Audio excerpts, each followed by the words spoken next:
Hello friends, welcome to my channel. मेरा नाम विश्वास है और निफ्टी का एनालिसिस करेंगे कल के लिए रखिए 12 फरवरी 2024।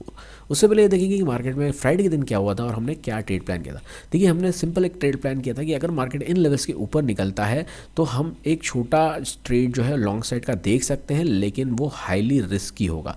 और अगर बहुत ही छोटा स्टॉप लॉस मिलता है, अगर हमें एक स्मॉल स्टॉप लॉस जो है दिखाई देता है, तो ही हम उसको ट्रेड को एग्जीक्यूट कर सकते हैं। और टारगेट जो है बहुत ही पास में रहेंगे, क्योंकि देखिए रेजिस्टेंस बहुत ही पास यहाँ पे है। 900 के आसपास एक रेजिस्टेंस है, इधर भी रेजिस्टेंस है, यहाँ पे भी रेजिस्टेंस है। तो पास होने के कारण जो है वो हाईली रिस्की होगा और मेरा व्यू रहेगा कि मैं उसको अवॉइड करूँ। और नीचे की तरफ का हमने ये प्लान किया था, अगर मार्केट इन लेवल्स के नीचे निकलता है तो हमारा जो है वो शॉर्टिंग साइड का जो है व्यू रहेगा और हम नीचे की तरफ का ट्रेड देखेंगे। लेकिन मार्केट में क्या हुआ, देखिए मार्केट प्योरली जो है मार्केट जो है वो साइडवेज जो है यहाँ पे हमें दिखाई दिया और हमारा नीचे की तरफ का भी कोई कंफर्मेशन मार्केट ने नहीं दिया और ऊपर की तरफ भी कोई नहीं दिया। नीचे मतलब सिर्फ मार्केट नीचे की तरफ ब्रेक करना हमारे लिए कंफर्मेशन नहीं होता। मार्केट अगर नीचे की तरफ कंटिन्यू करता तब हमारे लिए कोई ट्रेड अपॉर्चुनिटी बनती, लेकिन ऐसा हुआ नहीं, इसलिए हमारी शॉर्टिंग साइड की भी एंट्री नहीं बनी और मार्केट ने फर्दर ऊपर की तरफ ब्रेक करा। तो यहाँ पे हमारा वैसे भी अवॉइड करने का था व्यू, तो हमारा किसी भी हिसाब से कोई भी ट्रेड यहाँ पे नहीं बना। अब हम बात कर लेते हैं कल के लिए, मंडे के लिए, मीन्स कैसे मार्केट काम कर सकता है और हमारा क्या व्यू होना चाहिए। देखिए, हमारा व्यू होना चाहिए, अगेन सिंपल सी बात है, इन लेवल्स के ऊपर मैंने आपको बताया सेम कंडीशन है। ऊपर की तरफ हम अगर ट्रेड लेते हैं तो अगर बहुत ही छोटा, अगर हमें एक बोलते हैं ना स्मॉल स्टॉप लॉस अगर मिलता है, अगर आपके रिस्क लेवल्स के हिसाब से अगर आप अपनी क्वांटिटी और रिस्क बहुत ही कम करेंगे, क्वांटिटी जो रहेगी है ना, क्वांटिटी जो है बिल्कुल कम, बिल्कुल लो क्वांटिटी के साथ में और बहुत ही लो रिस्क के साथ में और स्मॉल एसएल के साथ में, अगर आपको ऊपर का एक ट्रेड मिलता है इसके ऊपर का, तो ही आप हमें एग्जीक्यूशन करना है। और टारगेट जो है हमें यहाँ तक के देखने को मिल सकते हैं 900 से लेकर 950 तक के। पहला 900 ये लेवल और इसके बाद में फर्दर ऊपर जाता है तो 21,950 तक के यहाँ पे टारगेट देखने को मिल सकते हैं। ठीक है ना, तो ये थोड़ा सा मेरा व्यू के हिसाब से मैं जो है वो ऊपर का अभी भी जो है वो अवॉइड करूँगा, क्योंकि मार्केट मेरे हिसाब से नेगेटिव है। चलिए, और अगर शॉर्ट साइड में अगर मार्केट जो है यहाँ पे इन लेवल्स के नीचे अगर 21,700 के मार्केट नीचे निकलता है, मार्केट खुलने के बाद नीचे निकलता है, 21,700 को नीचे की तरफ ब्रेक कर देता है, तो हम यहाँ पे कोई भी अप मूव पे कंफर्मेशन के बाद में शॉर्ट साइड का ट्रेड प्लान करेंगे। पहला टारगेट जो है ये जो लो है यहाँ तक का रखेंगे, पहला टारगेट। फर्दर जो अगर मार्केट नीचे की तरफ अगर मूव करता है तो 21,500 तक के भी हमें यहाँ पर टारगेट देखने को मिल सकते हैं और आने वाले दिनों में 21,400 तक के भी इस टारगेट देखने को मिल सकते हैं नीचे साइड में, क्योंकि यहाँ पे अच्छा खासा नीचे की तरफ हमें एक व्यू देखने को मिल सकता है।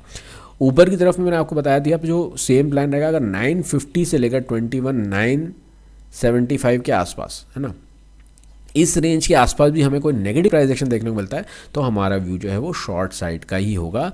और हमें देखना है हमेशा कि हमारा रिस्क अवॉइड अलाउ कर रहा है और हमें अगर स्टॉप लॉस अच्छा मिल रहा है तभी हम इसको एंट्री लेंगे। अदरवाइज ऐसे ही कहीं पे भी सिर्फ देख के हमें एंट्री नहीं लेनी, हमें कन्फर्मेशन का वेट करना है, क्योंकि कोई बड़ी बात नहीं, मार्केट इसके ऊपर भी निकल सकता है।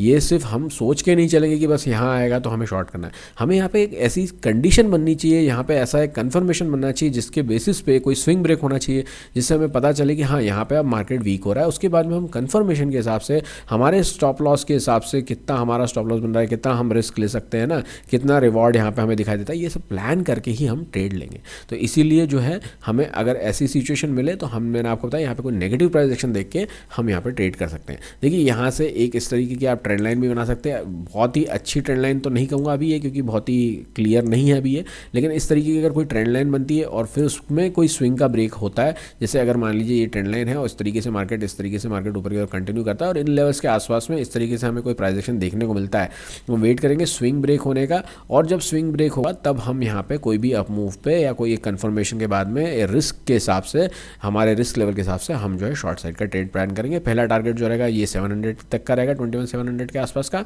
फर्दर नीचे की तरफ जाता है तो 21,625 जो है ये नीचे का जो लो है यहाँ तक का हम टारगेट रखेंगे।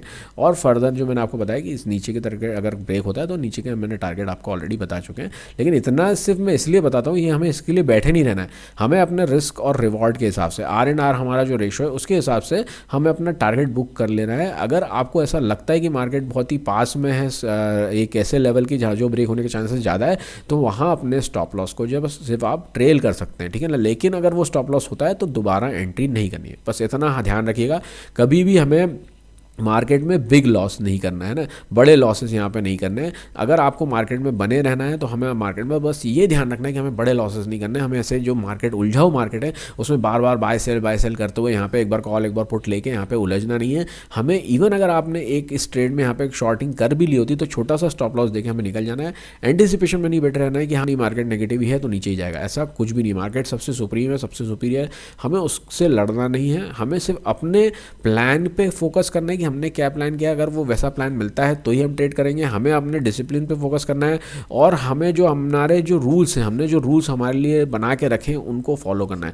इनको सब पेशेंस के साथ में हमें फॉलो करना है सारी चीज़ों को। और देखिए हमेशा मैं आपको कहूँगा कि बस आप ये बिग लॉसेस जो होते हैं ना, ये इनको अगर आप स्टॉप कर लेते हैं यहाँ पे और आप छोटे स्टॉप लॉस दे देते हैं, स्मॉल स्टॉप लॉस दे देते हैं, कोई प्रॉब्लम नहीं है। आप आराम से धीरे धीरे करके चीज़ें सीख जाएंगे। लेकिन ये स्टॉप लॉस जो है एज़ पर प्लान होना ज़रूरी है और रूल्स के साथ में। ऐसा नहीं कि आप कहीं पे भी ट्रेड ले रहे हैं, रैंडमली ट्रेड कर रहे हैं और आप सोच रहे हैं कि बस मैं कैसे भी करके पैसे बना लूँ। तो ये बात हमेशा ध्यान रखिएगा। और मैं पहले ही बता चुका हूँ, जो लैंग्वेज ऑफ चार्ट्स जो है ये मैं आपको सब इसमें सारी चीज़ें मेरे पर्सनल एक्सपीरियंसेस में इसमें शेयर करने वाला हूँ। ये जो सीरीज़ है इसके 2 वीडियो मैं ऑलरेडी डाल चुका हूँ और तीसरा वीडियो मैं ऑलरेडी बनाना स्टार्ट किया है मैंने, उस पर मैं काम कर रहा हूँ। तो आप इस सीरीज़ को प्लीज़ लाइक शेयर सब्सक्राइब कीजिए जिससे कि मुझे मोटिवेशन मिले और मैं इसमें आपको डिटेल में सारी चीज़ समझाऊँ किस तरीके से हम रिस्क को मैनेज करते हैं, कैपिटल कैसे होती है हमारी, कितनी कैपिटल रखते हैं हम तो कितना रिस्क रखना चाहिए। सारी चीज़ें मैं आपको बिल्कुल प्रैक्टिकली समझाने वाला हूँ, मेरे पर्सनल एक्सपीरियंसेस। तो इसलिए आपसे रिक्वेस्ट है कि इस सीरीज़ को थोड़ा सा सपोर्ट करें जिससे कि मुझे व्यूज़ मिले और फिर मैं आगे की तरफ वीडियोज़ इस पर पोस्ट करना चालू करूँ। तो कल के लिए इतना ही। अगर आपको वीडियो अच्छा लगे तो लाइक शेयर सब्सक्राइब करना ना भूलें। Thank you so much, bye bye, take care and happy trading.